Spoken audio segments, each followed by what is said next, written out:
मी भीम युवा पॅन्थरचे अध्यक्ष अमोल जाधव सर यांना विनंती करते. बुद्धविहार संघर्ष समितीचे विद्यमान सचिव आहेत आणि भीम युवा पॅन्थरचे अध्यक्ष आहेत.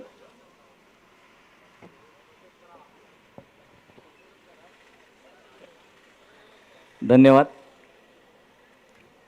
माझ्या सहकार्यानंच हा मंडप गाजवला आहे. आता याच्यापुढे मला काय बोलायचा मोठा प्रश्न आहे. त्याच्यामुळे मला देखील जगताप साहेबांना ऐकायचं आहे, परंतु त्याच्या अगोदर खणखणीत दमदार मजबूत असं भाषण किशोर पवारांचं ऐकलं आणि वस्तुस्थिती अतिशय सत्य आहे. एक बरं झालं मला 2 मिनिटाचा शब्द वापरला गेला नाही, त्याच्यामुळे मी मोकळा जरा असलो तरी येताना सावंत साहेब म्हणाले वेळेची बचत करा. मगाशी जे वक्ते बोलले आमचे त्या सगळ्या भाषणाचा सार होता की मंत्री महोदय या ठिकाणी येऊन गेले, नाही म्हणता म्हणता आपल्या सगळ्यांना टोमणे देखील मारून गेले स्टेजवरील मंडळींना. या मंडपामधील बसलेली जी मंडळी आहेत यांचं पोट भरलेलं आहे, परंतु या विचारमंचावर जे उपस्थित मंडळी आहेत ती सकाळपासून उपाशी आहेत.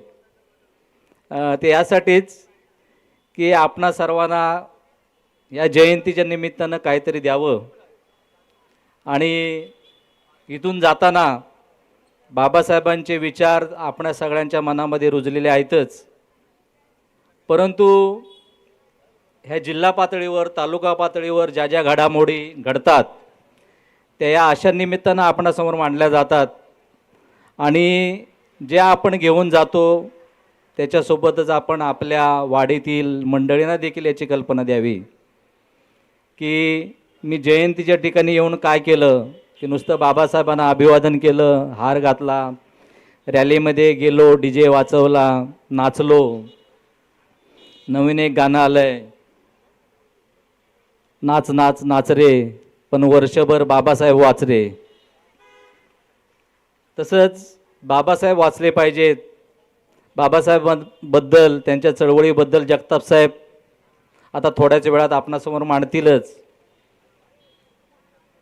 मी एक मंत्री महोदयांची माळ आता माझ्या सहकार्याने गुंफलेली आहेच, तर त्याच्यातलं एक छोटासं एक मणी मी वाढवतो. आपणा सर्वांना कदाचित माहिती असेलच की 19 मार्चला सावरकर नाट्यगृहामध्ये संविधान जागर नावाचा कार्यक्रम झाला. साहेबांनी आज जे भाषण केलं अशा प्रकारचं भाषण मी गेली 2 वर्ष सातत्याने त्यांच्या तोंडून ऐकतोय. तेच शब्द, तीच वाक्य, फक्त व्यक्ती बदलतात, समोरची माणसं बदलतात, परंतु भाषण मात्र तेच असतं. अर्थात ते त्यांचं बरोबर आहे, कारण शेवटी राजकारणी मंडळी आहेत, त्यांना त्यांचं देखील बघायचं असतं. येणारी पुढची 5 वर्ष कशी त्यांना टर्म मिळेल याचा देखील त्याची तरतूद आधीपासूनच करावी लागते. तर 19 मार्चच्या कार्यक्रमामध्ये साहेबांनी भाषण केलं. विषय होता संविधानाचा जागर, परंतु साहेबांचं 75% भाषण जे आहे ते थिबा राजाकालीन बुद्धविहाराच्या बाबतीतच होतं. कारण मी त्याचा स्वतः साक्षीदार आहे, कारण मी कुणाच्या ऐकण्यावर विश्वास ठेवत नाही. साहेबांनी 75% भाषण थिबा राजाकालीन बुद्धविहाराच्या बाबतीत भाषण केलं आहे. काही ठिकाणी तर LV पवारांचं नाव घेऊन देखील म्हटलं, त्या दिवशी नव्हे आधीच्या भाषणांमध्ये LV पवार साहेबांचं नाव घेऊन देखील त्यानं म्हटलं की LV पवारांना स्वतःला जमीन पाहिजे आणि त्या ठिकाणी त्यांना जसं स्मारकामध्ये चालू आहे तसंच त्या ठिकाणी राबवायचं आहे. अरे स्मारकामध्ये काय चालू आहे? स्मारक हे समाजाचं आहे. त्यांनी कुठं कुणाला अडवलं आहे दाखवा बघू. स्मारकामध्ये जी मंडळी येतात, बसतात, उठतात, LV पवार साहेब असले तर स्वागत करतात, नसले तर आमच्यासारखी लोक मंडळी येतात, बसतात, सभा घेतात, निघून जातात. LV पवार त्या ठिकाणी कुठली तरी एक सुकाणू समिती लागते, म्हणून एक कार्यकारिणी समिती त्यांची आहे आणि त्या ठिकाणी LV पवार साहेब अध्यक्ष आहेत. म्हणून काय ते स्मारक LV पवारांच्या घराण्याचं झालं असं समाजाने किंवा विरोधकांनी समजण्याचं कारण नाही. आणि 17.5 गुंठी जी जागा मागितलेली आहे त्या ठिकाणी कुठे एल व्ही पवार साहेबांना बंगला बांधायचा आहे? एल व्ही पवार साहेब बांधायचे आहे काय? हां, एक कुवारबावला त्यांचा बंगला आहे, तेवढा बाद झाला, त्यांना खूप चिकार आहे. आपण हा जमिनीचा संघर्ष जो उभा केलेला आहे तो मुळात म्हणजे त्या ठिकाणी सामंतसाहेब म्हणाले इंग्रजीमध्ये आम्ही एक शब्द वापरलाय, कम्युनिटी सेंटर, आणि साहेब पुढे म्हणाले की कंसामध्ये. पण कंसाची गरजच काय आम्हाला? आमच्याकडे श्रीकृष्ण नाही तर आम्हाला कंसामधलं हवं कशाला? आम्हाला आमच्या हक्काचं जिथं सातबाऱ्यावरती नाव ज्याचं बुद्धविहार असेल, सातबाऱ्यावर नाव ऑलरेडी थिबा राजाकालीन बुद्धविहार असं आहे, त्या ठिकाणचं रिझर्वेशन जे आहे ते नगर परिषदेकडनं उठवलं जातं. आणि मगाशी मंत्री महोदयांना ज्या साहेबांनी चिठ्ठी दिली की महाराष्ट्रामध्ये संविधान भवन बांधण्यात येणार आहे, ते आमचे जीवन देसाई साहेब त्या प्रांत साहेबांनीच ते आरक्षण उठवलेल्याचं लेखी पत्र दिलेलं आहे, न्यायालयामध्ये सादर केलेलं आहे. आता मला सांगा की कोण कोणाची फसगत करतंय? आपल्याला हा लढा जो आम्ही उभारला आहे आणि आज जी मंडळी जी भूतोन भविष्याती जी जमा झाली आहे ही एकाच कारणासाठी झाली आहे की आपली भावना एक आहे. भले आमच्याकडे पैसा नसेल, आम्ही श्रीमंत नसू, परंतु बाबासाहेबांची मनाची श्रीमंती आमच्याकडे आहे. बाबासाहेबांचे आणि बुद्धाचे विचार आमच्याकडे आहे.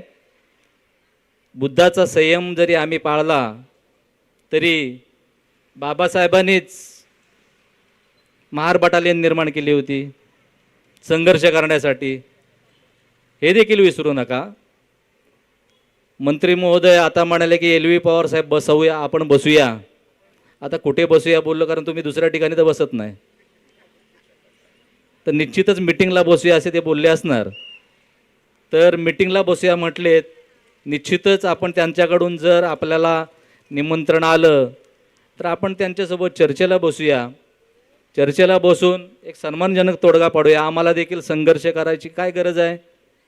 सामंत साहेब म्हणाले की राजकारण करतोय कोणतरी करतंय, तुम्ही एक नाही आहेत, पण राजकारण करायला लावतोय कोण?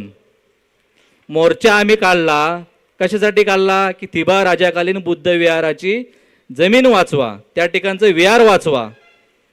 लगेच दुसऱ्या दिवशी आमच्यावरती गुन्हे दाखल होतात. राजकारण कोण करतंय?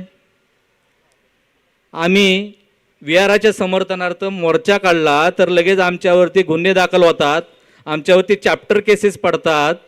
आताच मला वाटतं 19 तारखेला की 19 एप्रिलला आता आम्हाला कोर्टामध्ये हजेरी लावायचे आहेत. आता एल व्ही पवार साहेबांचं हे होय आहे का गुन्हे अंगावर घेण्याचे? आमच्यासारख्या माणसावर 100 गुन्हे दाखल झाले तरी आम्ही हसत हसत घेऊ, आम्हाला काय फरक नाही पडत. परंतु हे राजकारण नेमकं करतंय कोण? तर जमलेल्या या मंडळींनी निश्चितच विचार करायला पाहिजे की आपण फक्त बाबासाहेबांच्या विचाराला जागलं पाहिजे. बाबासाहेबांच्या मगाशी नरेंद्र आयरीजी बोलले की बाबासाहेबांच्या पक्षाला, बाबासाहेबांच्या मातृसंस्था आहेत त्यांना जागलं पाहिजे. कुणी कितीही आपल्याला आमिष दाखवतील, कितीही पैसा देतील. हो, निरोप आलाय, ठीक आहे, मला मागून निरोप आलाय. तर यापुढे आपण सर्व इथून चांगलं घेऊन जाल अशी मी सदिच्छा व्यक्त करतो आणि थांबतो. धन्यवाद.